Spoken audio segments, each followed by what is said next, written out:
बर्तमान आम सीधा सड़क ए भिजुआल देखुं आपण मैंने आम जाऊे महेंद्रगिरी पहाड़ को तेबे प्रभु कल्किंकर जो लीला खेला एटी अच्छी परशुराम जो युद्ध विद्या शिखते से स्थान को आम जाऊे देखुं से रास्ता चारि पाख पहाड़र सुंदर वातावरण बा प्रकृतिर जो सुंदर रूप को आप उपभोग कर चैनल माध्यम आम उपभोग करुँ तेज आउ कि समय पर आम जा पहुँचू सीधा सड़क से महेंद्रगिरी। तो आज हूँ 30 तारिख गोष्ठाष्टमी पवित्र कार्तिक मास और गुरुवार ये पवित्र दिन में कहीं प्रभुंकर आज आम प्रति दया बा आशीर्वाद है आम आसी पहुँचलु से निजे से ही जानते आम कि नुह आम सहित अच्छा दुर्गा बाबा अच्छा आम सहित अच्छा देव बाबा और अभय बाबा अच्छा आम जाऊँ से स्थान को जाऊँ आ कि समय पर पहुँचला आपण को सेठी सविशेष तथ्य आमको प्रदान करी आमर अभय बाबा मालिकार लेखा अनुसार कौन कौन कार्यक्रम हम आ कि समय पर पहुँचला आपण को आम चैनल माध्यम सबकिछि देखाई चेष्टा करूँ। प्रकृतिर सुंदर दृश्य देखुं आपण मैंने झरणा झरझर होगी बही चली पहाड़ रे आम जाऊँ आउ कि समय पर महेंद्रगिरी पहुँचवा निश्चिंत भाव मालिकार जो लेखा थिला एठी बा कथा अच्छी जो आगु को प्रभु कल्की एठी परशुराम ठारू विद्या विद्या शिखिबे से कथा आज सत हो मालिकार प्रमाण अनुसार आम से स्थान को जाऊँ वर्षा धीरे धीरे होची एवं एटी गुजिलिंगी गोटे एक स्थान एटी अच्छी। जय जगन्नाथ। आज हूँ पवित्र गोष्ठाष्टमी। आज गोटे एभली पवित्र तिथि आज पवित्र आज आम कार्तिक मास चली पवित्र धर्म मासरे आज आम आसी पहुंचीचु पुराण प्रसिद्ध तथा मालिका वर्णित जहाँकि द्वितीय हिमालय कहले अत्युक्ति हेनी सी हूँ आमर महेंद्रगिरी पर्वत शिखर को जीवाई बर्तमान कष्ट आपन देखु पारिपार्श्विक अवस्था बर्तमान को प्रकार बात्यार प्रकोप देखु वर्षा भी होउची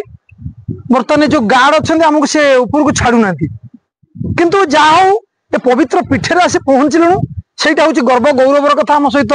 दुर्गा बाबा अच्छा अर्जुन बाबा भी अच्छा देव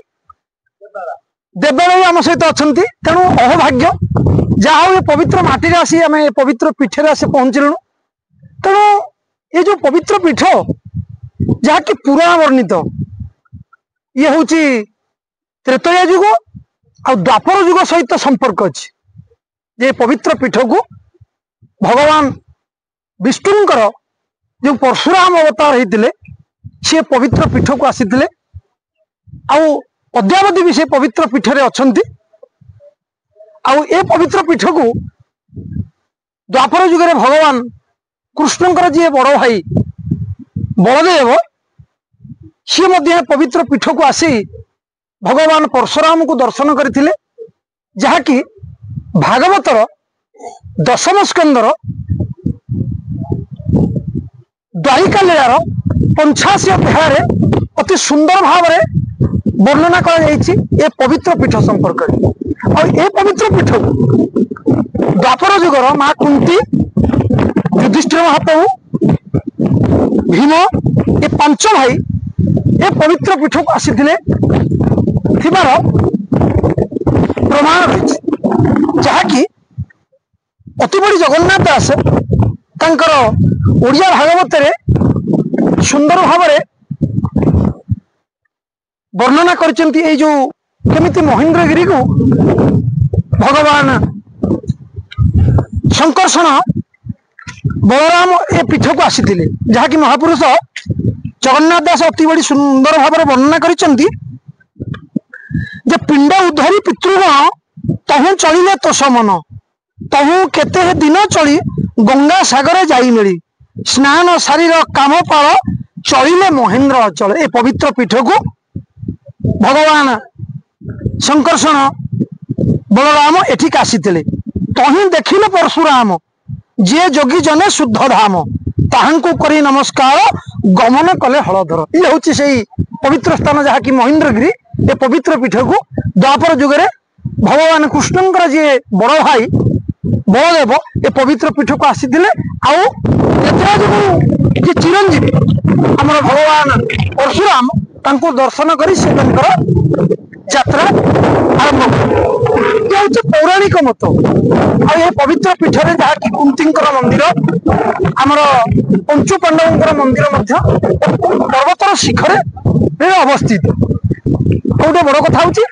मालिका वर्णित कौन मालिका वर्णित कहीं पवित्र पीठ को पुराण वर्णित तथा मालिका वर्णित कौन कहु महेंद्रगिरी आप देखो पारिपार्श्विक अवस्था कि गुरुतर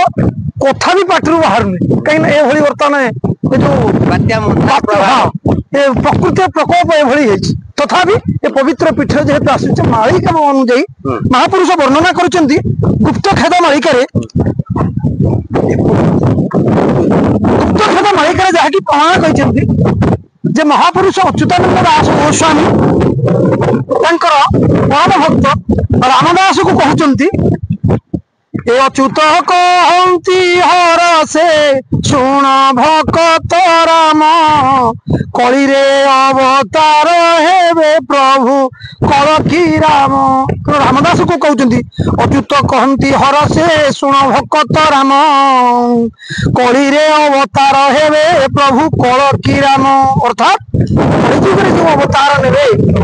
कलिजुग तो बहुत कलिकी अवतार नहीं बर्तमान भी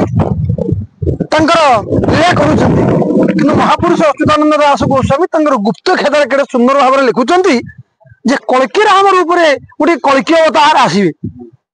कौन कहते ना अच्युत कहती हर से शुण भक्त राम कली रे अवतार हेबे प्रभु कलकी राम। अर्थात कल्की राम रूप में कल्की अवतार आसवे कौटी की ना नीलगिरी छाड़ी संबल ग्रामे जन्म हेबे महेंद्र पर्वते गोपने रही जोग साधिवे। अर्थात आमर कलिजुगर जे पावन क्षेत्र पुरुषोत्तम धाम जे नीलगिरी रे नीलकंदर रे अद्यावधि जे जगन्नाथ महाप्रभु दारु ब्रह्म रूप में पूजा पाउचंती से दारु ब्रह्म रूप त्याग करी सी संबल ग्राम रे जन्म हेबे बोली महापुरुष ताको उल्लेख करिसेंती। नीलगिरी छाड़ी संबल ग्रामे जन्म हेबे महेंद्र पर्वते गोपने रही जोग साधिवे। अर्थात यही पर्वत रे भगवान कल्की राम जी कल्की अवतार हेबे यही नीलगिरी छाड़ी मानव रूप में संबल ग्राम रे जन्म हो सारा पर यही महेंद्र पर्वत रे गोपन रे अर्थात गुप्त रे जोग साधना करिवे बोली महापुरुष उल्लेख करिसेंती। तेणु यही जो कल्की राम कल्की अवतार रूप में प्रकट हेबे तो महापुरुष प्रमाण दौरान तांकर जन्म विषय पितामाता प्रमाण विषय महापुरुष उल्लेख करुछंती कौन ना माता नाम पद्मावती पिता नाम अनंत शंख चक्रादि जन्म चिन्ह घेनी प्रभु हेबे उदित। अर्थात माता नाम हेतव पद्मावती पिता नाम हेतव अनंत शंख चक्र चिन्ह घेनी प्रभु हेबे उदित। गृह उत्तर पारुषरे थिव कदम्ब वृक्ष दक्षिण दिगरे पिपल वृक्ष थिव सड़क यही प्रकार चिन्ह थिव बोली महापुरुष भक्त माने शिष्य रामदास को महापुरुष अच्युतानंद दास गोस्वामी कहउचंती। तेणु यही पवित्र पीठरे कल्की राम जी आसिबे तंकर गुप्तरे गोपन रे तंकर जोग साधना करिवे बोले कि महापुरुष कलिजुग जो कल्की अवतार रूप में आसवे कारण कलिजुग तो बहु नाम आसवे किंतु महापुरुष गुप्त खेदा मालिका यही प्रकार प्रमाण दौरान जे महापुरुष यही पवित्र पीठ को आसवे। बर्तमान ये जो पारिपार्श्विक अवस्था छिड़ा हवा कष्ट साध्य एत जोरे थंडा ये शरीर बर्तमान खराब हो निश्चित। तेणु ये महापुरुषों विषय कहवा बर्तमान पार्टी भी कथा बाहर। अच्छा बाबा आमे कहिबा कि जेहेतु एबे कार्तिक पूर्णिमा मा आसु आगु को आसु एवं कार्तिक पवित्र कार्तिक मास चलीची विशेष करी कहिबा कि आपनकर आज गोष्ठाष्टमी एवं पवित्र गुरुवार तो एई दिन रे आज जो मंथार प्रभाव पड़ती ता सत्य मध्य आमे एठी के आसीबार कारण कोन माने जेहेतु तार नीला न होले किछि बा तार आशीर्वाद न होले केई किछि करि पारंतनी पत्र पोटिए भी भले नै तो इते माने प्रतिकूल परिवेश रे आमे केमिति आसिले काहे कि आसिले आज रे स्थान को तो से कौन कारण कौन आज जेहेतु आम जाचे प्रभु कल्की को निजे परशुराम युद्ध विद्या ये शिखेबे आम आउ कि 2026 रु बोधे कल्की लीला हम से 2025 पूर्व किसी कार्य सर से कथा कौन कहे तो महापुरुषंकर वर्णना ठारगार बुझा आम साधारण पक्षे असंभव तेणु ये पवित्र पीठ को कल्की राम आसवे जे कल्की भगवान निश्चित आसवे आठे जोग साधना गुप्त करेंगे बर्तमान आज हूँ पवित्र गोष्ठाष्टमी अर्थात आज आम जी गोमाता आज विधि विधान भाव में पूजा होची बर्तमान चलती पवित्र कार्तिक मास जहाँकि धर्म मास प्रभु इच्छा आम पवित्र पीठ को निश्चित आसी इच्छा बिना ये पवित्र पीठ को आम के आसी पार ना ये पाखापाखि जहाँ अनुमान करा जहाँ गवेषक मैंने मत दियंती ये भूपृष्ठ 4000 फुट ऊपर बर्तमान आम आसी बर्तमान पहुंची बर्तमान पारिपार्श्विक देखते जो वर्षार प्रकोप प्राकृतिक तांडव लीला रचिची तेणु ता सत्वे आम बर्तमान आउ मात्र 2-3 किलोमीटर रही आम जापरुनी तेणु से पवित्र पीठ को आसबार निश्चित महापुरुषंकर इंगित निश्चित अच्छी कारण कल्की भगवान जो लीला आग को निश्चित हम तेणु कल्की राम रूप भगवान जो रूप आसी आसवे पितामाता जो आम वर्णना देले तेणु प्रभु तंकर लीला खेला ये निश्चित करेंगे यहाँ निराट सत्य। अच्छा ये जो महेंद्रगिरी पर्वत को कहीं प्रभु बाचिले जेहेतु निजे परशुराम थे प्रभु कहीं बाचिले आम देखुचे चारिपार्श्व पहाड़मय एवं बादल सत जमी घसी है पहाड़ को जाऊँगी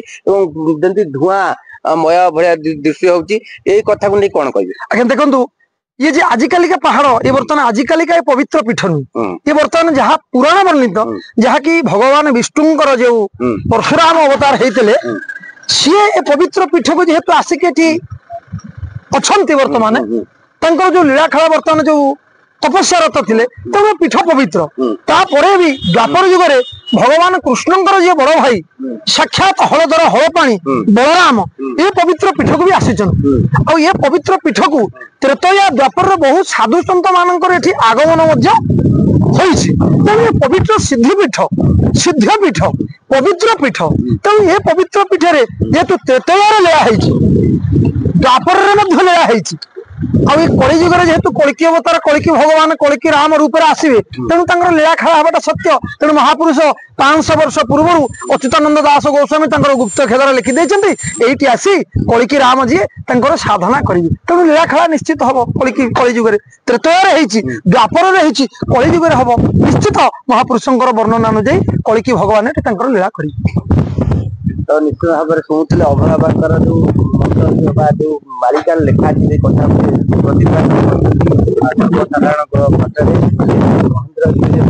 निजे कल्की युद्ध विद्या शिखे परशुराम ठारू से कथा अद्यावधि चली जो आगु को कह प्रभु निजे कल्की देव लीला चलो तो से कथा भी आगु को जारी रहा कौन कह नहीं ये तो कहबार कथा हूँ जेहेतु त्रेतया जुग लीला द्वापर जुगे भी लीला ये कली जुगे कल्की भगवान लीला घटो एक निराट सत्य